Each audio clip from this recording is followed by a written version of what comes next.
ಪೊಲಿಟಿಕಲ್ಗೆ ಸಂಬಂಧಪಟ್ಟಂತ ಒಂದು mega exclusive story ಈಗ ನಿಮ್ಮ ಮುಂದೆ ರಿಪಬ್ಲಿಕ್ ಕನ್ನಡ ಇಡ್ತಾ ಇದೆ.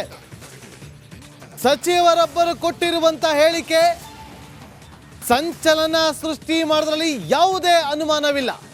ಇದು ರಿಪಬ್ಲಿಕ್ ಕನ್ನಡದ ಮೆಗಾ ಪೊಲಿಟಿಕಲ್ ಎಕ್ಸ್ಕ್ಲೂಸಿವ್ ಸ್ಟೋರಿ. ರಾಜ್ಯ ರಾಜಕಾರಣದಲ್ಲಿ ಸಂಚಲನವನ್ನ ಸೃಷ್ಟಿ ಮಾಡುವಂತ ಸುದ್ದಿ ಇದು.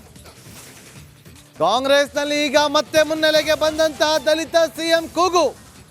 ಸಿಎಂ ವಿಚಾರ ಪ್ರಸ್ತಾಪ ಆದಾಗ ದಲಿತ ಸಿಎಂ ವಿಚಾರ ಪ್ರಸ್ತಾಪ ಆಗುತ್ತೆ. ಸಿಎಂ ಬದಲಾವಣೆ ವಿಚಾರ ಬಂದಾಗ ಹೈಕಮಾಂಡ್ ಮುಂದೆ ನಾವೇ ಪ್ರಸ್ತಾಪ ಮಾಡ್ತೀವಿ.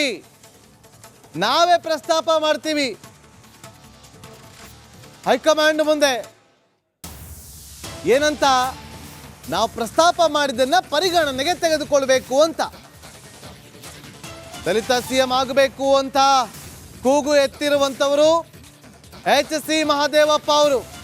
ರಿಪಬ್ಲಿಕ್ ಕನ್ನಡ ನಡೆಸಿದ ಒಂದು ವಿಶೇಷ ಸಂದರ್ಶನದಲ್ಲಿ ನಮ್ಮ ಪೊಲಿಟಿಕಲ್ ಬ್ಯೂರೋ ಹೆಡ್ ವಿಜಯ್ ಈ ಒಂದು ಸಂದರ್ಶನವನ್ನು ನಡೆಸಿದ್ದಾರೆ. ಆ ಸಂದರ್ಭದಲ್ಲಿ ಈ ಪ್ರಶ್ನೆ ಮಾಡಿದಾಗ ಅವರು ಈ ವಿಚಾರವನ್ನು ಹೇಳಿದ್ದಾರೆ. ದಲಿತ ಸಿಎಂಗೆ ನನ್ನನ್ನು ಸೇರಿ ಹಲವರು ಅರ್ಹರಿದ್ದಾರೆ ಅಂದಿದ್ದಾರೆ. ನೋಡಿ, ಒಂದಲ್ಲ ಸಾಕಷ್ಟು ವಿಚಾರಗಳನ್ನು ಪ್ರಸ್ತಾಪ ಮಾಡಿದ್ದಾರೆ. ಯಾವಾಗ ಕಾಂಗ್ರೆಸ್ ಅಭೂತಪೂರ್ವವಾದಂಥ ಗೆಲುವು ದಾಖಲು ಮಾಡ್ತೋ ಆ ಸಂದರ್ಭದಲ್ಲಿ ಸಿಎಂ ಯಾರಾಗ್ತಾರೆ ಅಂತೇಳಿ DK ಶಿವಕುಮಾರ್ ಅವರ, ಸಿದ್ದರಾಮಯ್ಯ ಅವರ ಅಂತೇಳಿ. ಹೇಗೋ ಸಿದ್ದರಾಮಯ್ಯ ಅವರು ಸಿಎಂ ಆಗ್ತಾರೆ, DK ಶಿವಕುಮಾರ್ ಅವರು ಹಿಂದೆ ಸರಿತಾರೆ, DCM ಸ್ಥಾನದಲ್ಲಿ ಕೂರ್ತಾರೆ. ಅದಾದ ಬಳಿಕವೂ ಕೂಡ DK ಶಿವಕುಮಾರ್ ಎಲ್ಲೇ ಹೋದ್ರು ಕೂಡ ಮುಂದಿನ ಸಿಎಂ ಅಂತೇಳಿ ಕೂಗುಗಳು ಕೇಳಿ ಬರ್ತಾ ಇರುತ್ತೆ. ಆಗ ಹೈಕಮಾಂಡ್ ಅದೆಲ್ಲದಕ್ಕೂ ಕೂಡ ಬ್ರೇಕ್ ಹಾಕುವಂತ ಕೆಲಸವನ್ನ ಮಾಡಿತ್ತು. ಆದ್ರೆ ಈಗ HC ಮಹದೇವಪ್ಪ ಅವರು ಸಂದರ್ಶನದಲ್ಲಿ ದಲಿತ ಸಿಎಂ ಕೂಗು ಎತ್ತಿದ್ದಾರೆ. ಏನ್ ಹೇಳಿದ್ದಾರೆ ಸಂದರ್ಶನದ ಸಂದರ್ಭದಲ್ಲಿ ಕೇಳಿ. ಬೇರೆ ಬೇರೆ ರಾಜ್ಯಗಳೆಲ್ಲ ಮಾಡಿದ್ರಿ, ಇಲ್ಲಿ ಇದುವರೆಗೂ ಮಾತಾಡ್ತಾ ಇದ್ದಾರೆ. ಬಿಜೆಪಿ ಮಾಡಿದ್ರ, JDS ಮಾಡಿದ್ರ, ಸಂದರ್ಭ ಬಂದಾಗ ಕಾಂಗ್ರೆಸ್ ಒಂದಿನ ಮಾಡ್ಬೋದು, ಮಾಡ್ತಾರೆ ಅಂತ ನಂಬಿಕೆ ಇದೆ ನನಗೆ. ಆಗಬೇಕು, ದೊಡ್ಡ ಸಮಾಜ ಇದು. ಭಾರತ ದೇಶದಲ್ಲಿ ಹೆಚ್ಚು ಸಂಖ್ಯೆ ಇರೋರು ದಲಿತರು ಆಗಬೇಕು. ಅದಕ್ಕೆ ಅಂಬೇಡ್ಕರ್ ಏನು ಹೇಳಿದ್ದಾರೆ, ಮೀಸಲಾತಿಯಿಂದ ನನಗೆ ಸಂತೋಷ ಆಗಲಿಲ್ಲ, ಈ ಜನ ಅಧಿಕಾರದ ನಿರ್ಣಾಯಕ ಸ್ಥಳದಲ್ಲಿ ಕೂತ್ಕೋಬೇಕು ಅಂತಾರೆ.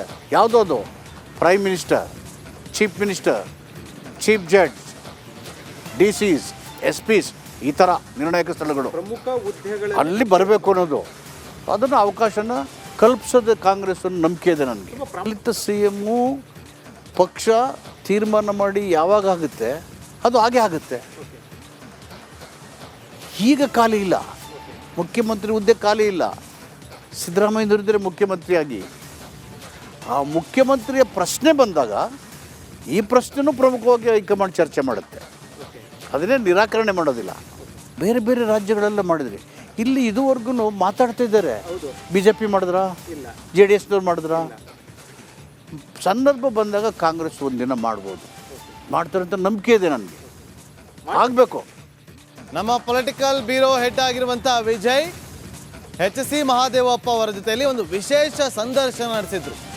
ಆ ಸಂದರ್ಭದಲ್ಲಿ ದಲಿತ ಸಿಎಂ ಕೂಗು ಅನ್ನುವ ವಿಚಾರ ಪ್ರಸ್ತಾಪ ಆಗಿದೆ. ನಿರೀಕ್ಷಿಸಿ, ಅದರ ಸಂಪೂರ್ಣ ಸಂದರ್ಶನ ರಿಪಬ್ಲಿಕ್ ಕನ್ನಡದಲ್ಲಿ ಪ್ರಸಾರ ಕೂಡ ಆಗುತ್ತೆ. ಈಗ ಈ ದಲಿತ ಸಿಎಂ ಅನ್ನುವ ಕೂಗು ಇದೆಯಲ್ಲ, HC ಮಹದೇವಪ್ಪ ಕೊಟ್ಟಿರುವಂತಹ ಒಂದು ಹೇಳಿಕೆ ಇದೆಯಲ್ಲ, ರಾಜ್ಯ ರಾಜಕಾರಣದಲ್ಲಿ ಸಂಚಲನ ಸೃಷ್ಟಿ ಮಾಡೋದ್ರಲ್ಲಿ ಯಾವುದೇ ಅನುಮಾನವಿಲ್ಲ. ನೊಂದಿಗೆ ಈಗ ಪೊಲಿಟಿಕಲ್ ಬ್ಯೂರೋ ಹೆಡ್ ಆಗಿರುವಂಥ ವಿಜಯ್ ಲೈವ್ನಲ್ಲಿ ಜಾಯ್ನ್ ಆಗಿದ್ದಾರೆ. ವಿಜಯ್, ಈಗ ಈ ಹೇಳಿಕೆ ಕುತೂಹಲ ಅಲ್ಲ, ಸಂಚಲನ ಸೃಷ್ಟಿ ಮಾಡೋದ್ರಲ್ಲಿ ಅನುಮಾನವೇ ಇಲ್ಲ. ಯಾಕೆ? ಹಾಗೇನ ಬಾಬು, ಮುಂಚಿನದಲ್ಲೂ ಕೂಡ ಅಂದರೆ 2.5 ವರ್ಷಗಳ ಬಳಿಕ ಮುಖ್ಯಮಂತ್ರಿ ಬದಲಾವಣೆ ಅನ್ನೋ ಸಂಬಂಧಪಟ್ಟಂತೆ ಕಾಂಗ್ರೆಸ್ ಪಕ್ಷದಲ್ಲಿ ಒಂದು ರೀತಿಯಲ್ಲಿ ಚರ್ಚೆ ಆರಂಭ ಆಗಿರುವಂಥ, ಅದಕ್ಕೆ ಪುಷ್ಟಿ ನೀಡುವಂಥ ರೀತಿಯ ಬೆಳವಣಿಗೆ ನಡೀತಾ ಇರುವಂಥದ್ದು. ಇದರ ಬೆನ್ನಲ್ಲೇ ಕೂಡ ದಲಿತ ಸಚಿವರ ಸಭೆಯನ್ನು ಪದೇ ನಡೆಸಲಾಗ್ತಾ ಇತ್ತು. ಅದರಲ್ಲಿ SC ಮಹದೇವಪ್ಪ, ಪರಮೇಶ್ವರ್ ಸೇರಿದಂತೆ ಮತ್ತೊಂದು ಕಡೆ ಸತೀಶ್ ಜಾರಕಿಹೊಳಿ ಸೇರಿದಂತೆ ಹಲವರು ಭಾಗಿಯಾಗಿದ್ದರು.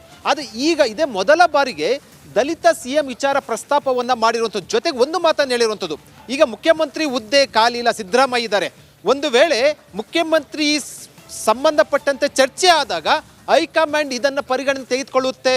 ಅಂದರೆ ಮುಖ್ಯಮಂತ್ರಿ ಬದಲಾವಣೆ ವಿಚಾರ ಸಂದರ್ಭ ಬಂದಾಗ ಬಂದಾಗ ಆಗ ದಲಿತ ಸಿಎಂ ವಿಚಾರ ಪ್ರಸ್ತಾಪ ಆಗುತ್ತೆ ಅಂತ ಮೊದಲ ಬಾರಿಗೆ ಹೇಳಿರುವಂಥದ್ದು. ಈ ಮೂಲಕ ಡಿ ಕೆ ಶಿವಕುಮಾರ್ಗೆ, ಕೆಪಿಸಿಸಿ ಅಧ್ಯಕ್ಷ ಡಿ ಕೆ ಶಿವಕುಮಾರ್ಗೆ ಚೆಕ್ ಮೇಟ್ ಅನ್ನು ಕೊಟ್ಟಿರುವಂಥದ್ದು. ಅದು ಹೇಳಿರುವಂಥದ್ದು ಯಾರು? ಮುಖ್ಯಮಂತ್ರಿಗಳ ಪರಮ ಆಪ್ತ ಮತ್ತು ಪ್ರಭಾವಿ ಮುಖಂಡ ಎಸ್ ಸಿ ಮಹದೇವಪ್ಪ ಅವರು ಹೇಳಿರುವಂಥದ್ದು.